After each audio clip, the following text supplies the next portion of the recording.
Nama saya Miftah, hari ini saya akan menjelaskan tentang epidemi flu 1918. Epidemi flu 1918 juga dikenal sebagai flu Spanyol yang dipertambahkan menjadi pandemi global terburuk dalam sejarah karena memusatkan kematian yang sangat tinggi dalam waktu yang sangat singkat. Diperkirakan bahwa tingkat kematian pandemi adalah 10-20% dan itu menewaskan antara 50-100 juta orang di seluruh dunia. Di Spanyol jumlah kematiannya 300.000.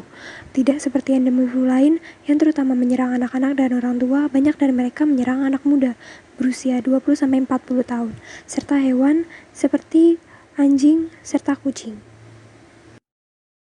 Flu mulai menyebar pada akhir Perang Dunia I. Media di negara-negara yang berpartisipasi dalam Flu mulai menyebar pada akhir Perang Dunia I.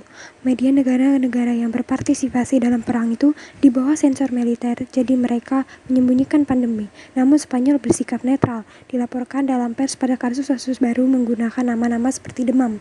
Pada 3 hari prajurit Napoli ataupun penyakit modis, tampaknya begitu. Meskipun pada musim gugur 1917 penyakit ini telah menjadi di 14 kamp militer, beberapa orang menganggap Gilbert Michel, seorang juru masak di Comfort Relay di Kansas, sebagai pasien nol. Michel memasuki pagi hari tanggal 4 Maret 1918 dengan demam dan sakit kepala ke rumah sakit, dan beberapa jam kemudian ada lebih dari 100 kasus dalam perawatan, jadi mereka harus mengatasinya sebuah hanggar untuk merawat pasien. Gejala penyakit ini adalah demam tinggi, sakit telinga, kelelahan tubuh, diare, dan sesekali muntah. Kadang-kadang kesulitan bernafas sehingga mimisan. Sebagian besar orang meninggal adalah hasil dari pneumonia bakteri sekunder karena antibiotik tidak tersedia lagi. Namun, satu kelompok meninggal dunia dengan cepat setelah gejala pertama muncul hanya dalam 2-3 hari.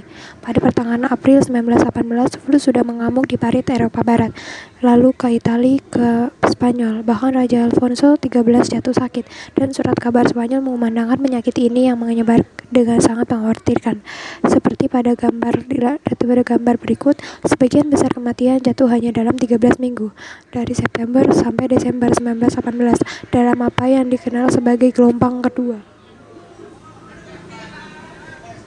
Orang pada populasi ini termiskin menderita akibat flu ini secara khusus, tetapi juga mempengaruhi gubernur seperti Presiden Amerika Serikat Woodrow Wilson, Perdana Menteri Inggris Lloyd George, dan Kaisar Guillermo. Pelukis Edvard Munch bahkan menangkapnya dalam potret berdiri, dan yang lainnya seperti Gus Fadli dan diselamatkan dari penyakit itu. Semua surat kabar saat itu mengumpulkan iklan dengan obat ajaib itu, eliksir, air, obat tonik, dan obat-obatan lainnya yang menonjol.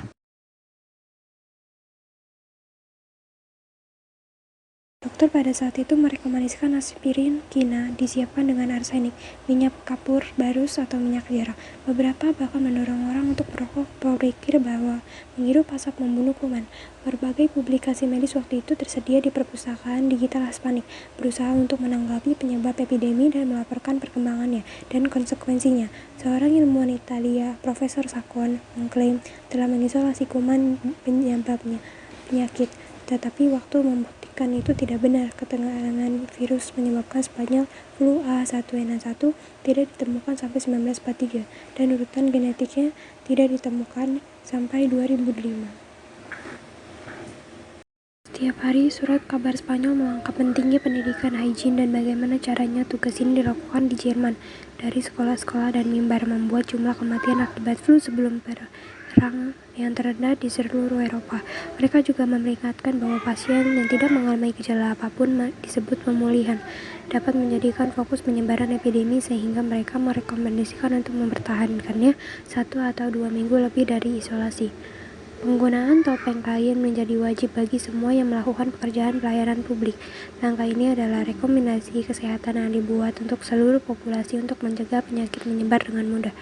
Semakin banyak kontak dengan orang, semakin besar kemungkinan mereka untuk mereproduksi virus.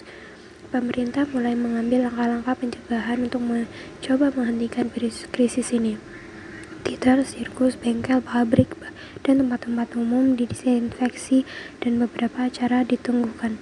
Dilarang mengimpor barang dari Maroko, orang asing memasuki populasi diidentifikasi.